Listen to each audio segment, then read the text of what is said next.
If 30 years ago you told me that I'd be playing some of the best Sega games on a Nintendo system, well, I would have called you a liar. There's just no way. And yet, here we are in 2021, and you get 14 Sega classics on the Switch. Launching today, the Nintendo Switch Online Expansion Pack comes with 14 incredible Genesis games, including arcade ports like Golden Axe, platforming heroes like Sonic the Hedgehog 2, run-and-gun shooters like Gunstar Heroes, epic adventures like Phantasy Star 4, and not one but two of Konami's most popular franchises. To help celebrate the expansion pack's debut, we're gonna flip through the pages of magazines like Electronic Gaming Monthly, Die Hard Game Fan, Sega Force, Mean Machine Sega, and more to see what the critics thought of these games when they first came out. So come, join me as I look at the first half of the Genesis games coming to Nintendo's expansion pack, followed tomorrow by the exciting conclusion. This is Nintendo Switch Online Review Crew.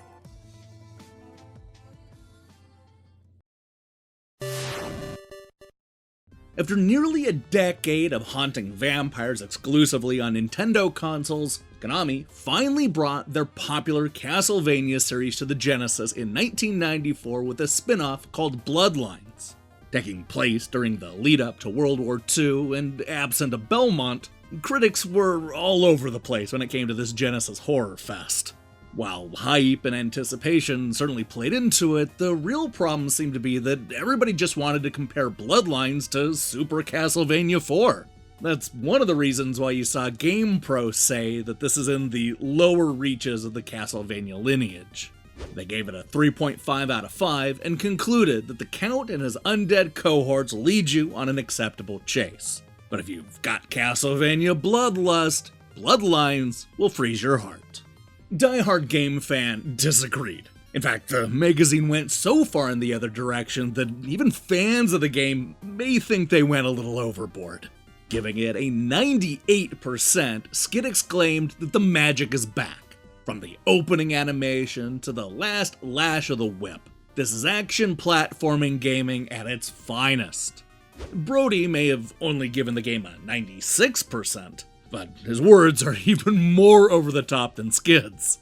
Konami has just produced the best title for the Genesis. Konami does it again. Electronic Gaming Monthly also liked Bloodlines more than GamePro, but their average of 8.25 out of 10 is nowhere near Game Fan's 96%. They called it another winner and a must-have for Genesis owners. The option of choosing between two characters is cool, plus their special abilities and attacks are also great. Now, if you want to see more of their Bloodline reviews, let me recommend a video that I made called Electronic Gaming Monthly Ranks the Castlevania series. We get real nerdy on the numbers in that two-part series.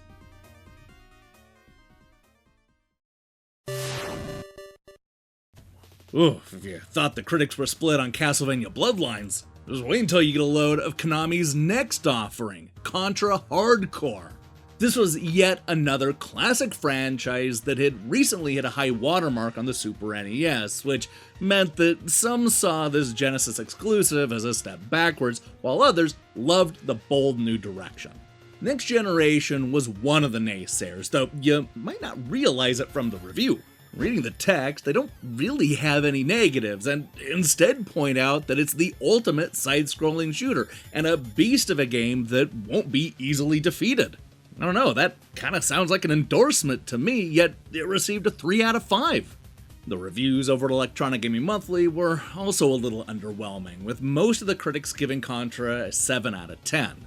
Not quite the same juice as the original Contra, but this is a tough game to test your skills. The game is rather pattern-oriented and can get frustrating being so tough. GamePro, on the other hand, absolutely loved Hardcore. They gave the game a perfect 5 out of 5 and raved that Konami came through for those bullet-hungry, mech-mashing hardcore Contra addicts out there. If you like blowing up problems instead of solving them, then this game is for you. Mean Machine Sega also loved Contra, though it went by the name Probotector over in Europe. A masterpiece in Mega Drive programming. tough in all the right places, packed with levels, and soaked in imagination and innovation. Brilliant! No matter if you call it Contra or Probotector, Hardcore is one of 2 incredible run-and-gun shooters hitting the expansion pack this month.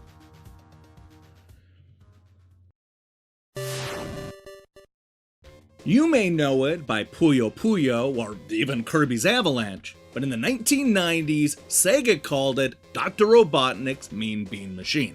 This is one of those falling tile games, but unlike Dr. Mario on the Nintendo 64, this one doesn't suck. It also has a lot of familiar faces from the Sonicverse, which is a lot of fun to look back on a quarter century later. The critics were really into Mean Bean Machine at the time, with GamePro giving it a perfect 5 out of 5 score and calling it an absorbing puzzler that has enough unique twists to stand on its own. Mega, over in the UK, absolutely loved the game, giving it a 90% and arguing that Sonic's not in it, but what's there is sweet-inducing addictive fun. Fab stuff. Wait, hang on. Sweet-inducing? Not sweat-inducing? Ooh, that's an unfortunate typo. Speaking of British magazines that rhyme with the word mega, let's turn our attention to the official Sega magazine, who gave Dr. Robotnik's Mean Bean Machine a 92%. They loved the multiplayer mode's challenge and presentation, while being underwhelmed by the sound and originality. Not what I would call groundbreaking stuff, but brilliantly executed and great fun to play. Compared to the rest of the magazines, Electronic Gaming Monthly comes in real low with an average score of 7.6 out of 10. Like Pack Attack, once you start playing, good luck trying to put the controller down. With strong scores across the board, I'm glad that Nintendo decided to go with Dr. Robotnik's Mean Bean Machine instead of the far worse, yet similarly themed columns. Good pick.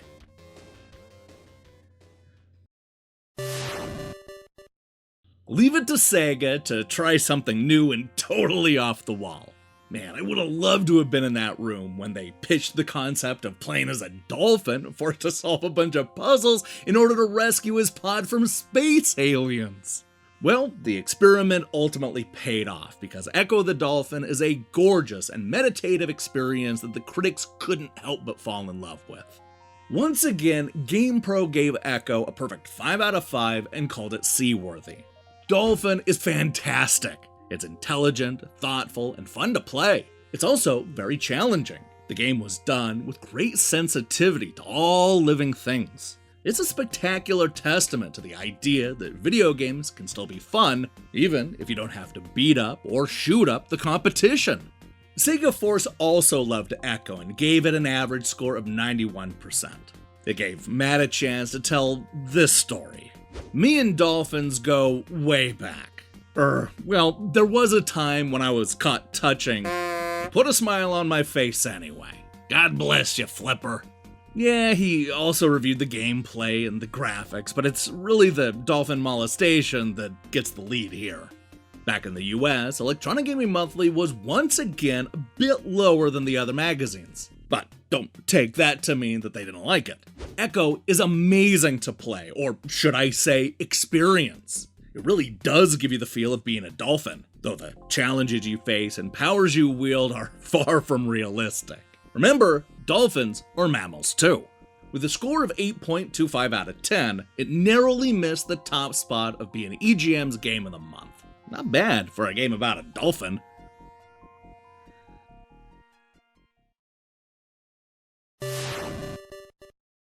Of the 14 games we're getting with the expansion pack, Golden Axe is by far the oldest.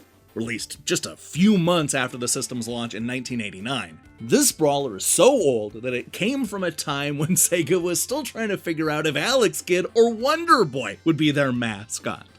The critics at the time were largely impressed by the arcade-accurate port, but was that enough to lead to high scores? When it came to Electronic Gaming Monthly, the answer was kind of. Ed argued that even though it looks better than its 8-bit cousin, it doesn't handle as well. Jumping is erratic, and flipping from right to left doesn't always happen exactly when you want it to. Martin, on the other hand, was won over by the brilliant graphics and detailed animation. However, it was the new levels not found in the arcade plus much more that got him to raise his score to an 8 out of 10.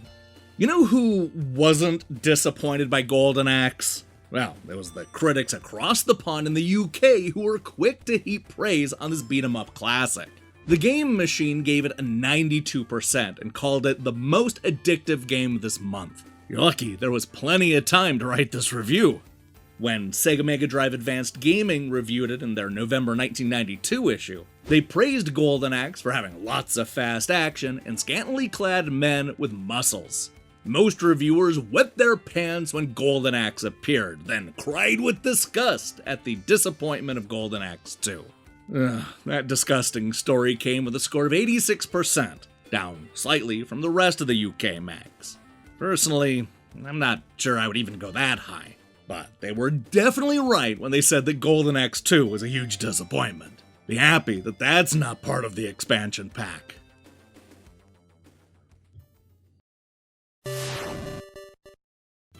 Forget Sonic the Hedgehog or Streets of Rage 2. It's Gunstar Heroes that is the ultimate Genesis game. It was a visual and technical marvel that came from former Konami employees that took everything they learned from Contra and made it better in every conceivable way. From the bosses to the clever power-ups to the wildly innovative stage designs. This truly is one of the greatest 16-bit games ever made. And look, you don't have to take my word for it, because Die Hard Game Fan is here to tell you why it's the perfect run-and-gun shooter. Skid gushed that he has never, and probably will never again, be this impressed with a cartridge-based game. Treasure is a treasure indeed, and deserves a big round of applause for this phenomenal effort. Sergeant Gamer agreed, arguing that Treasure has quite possibly achieved perfection in action gaming. This is as good as gaming gets. Gunstar Heroes was so good that no editor went below 98%. GamePro echoed a lot of what Die Hard Game Fans said, and, once again, gave it a perfect 5 out of 5. If you want to be a lock and load star, Gunstar Heroes is a serious side-view run-and-gun game guaranteed to put you to the test. Well, not a perfect score, Sega Force Mega did give the shooter a stellar 94%, noting that if you thought the platform arena had become a little jaded and repetitive of late, this is the game that's going to give the genre a much-needed kick up the backside. If you only get one game this year, then Gunstar Heroes should be at the top of your list, even if that means sucking up to great Aunt Nelly to get your hand on it. Wait, hand? Just one hand? Believe it or not, Electronic Gaming Monthly was once again on the lower end of the score, but only because they didn't give out half points in 1993. I love the way that Ed sums it up. This cart represents the fact that the Genesis can still beat out the competition.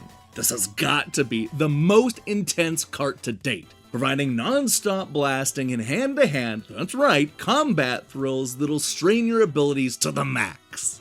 Look, I agree with EGM and the rest of the critics. Gunstar Heroes is not only a great run-and-gun shooter, but also one of the very best games included in the expansion pack. To the max.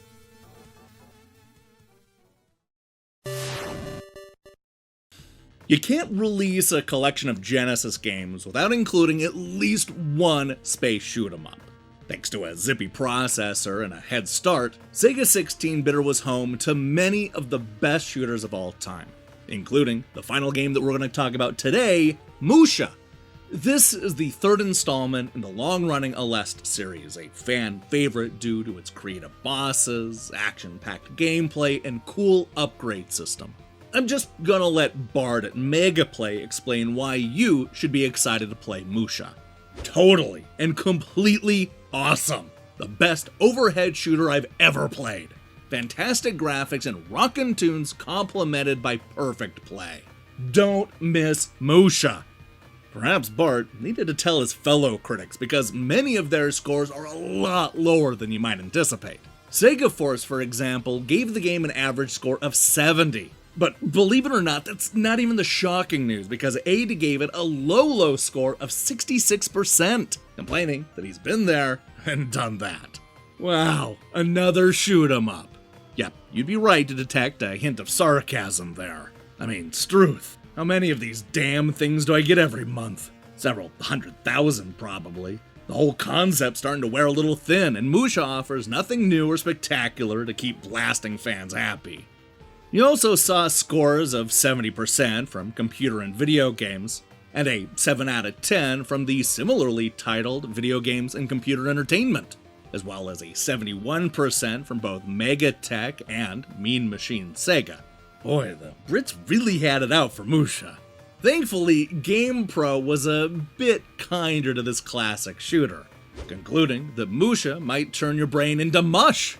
Okay, yeah, maybe that's not the most convincing argument, but they did give it a 4 out of 5, which is a whole lot better than most of the magazines of that era. Look, I would say that this is one of those shooters that is held up better than most, and now is your chance to see why, thanks to the expansion pack. And there we have it, the first half of the Genesis lineup.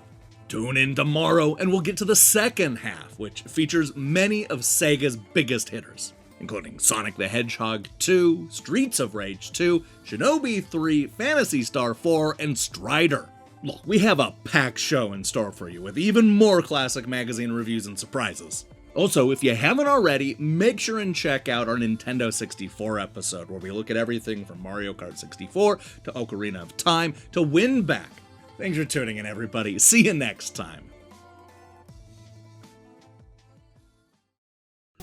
Hey, thanks for watching this episode of Nintendo Switch Online Review Crew. If you liked what you saw here, then you should know that we spent a lot of time covering classic reviews and analyzing old magazines. Plus, anytime there's a new compilation or a Nintendo Switch Online update, we're right here to look at what people said 25 or 30 years ago, just like we're doing this week. Now, here's the question I have for you. Are you excited about these Genesis releases? Let me see your thoughts in the comments below. In other news, we'll be back tomorrow with the second half of our Genesis coverage, followed on Wednesday with a review of Black Widow Recharged, and then another Game Over episode on Thursday. Oh, talk about a stacked week. If that sounds good to you, then I strongly recommend you click that subscribe button and support what we're doing here. Until then,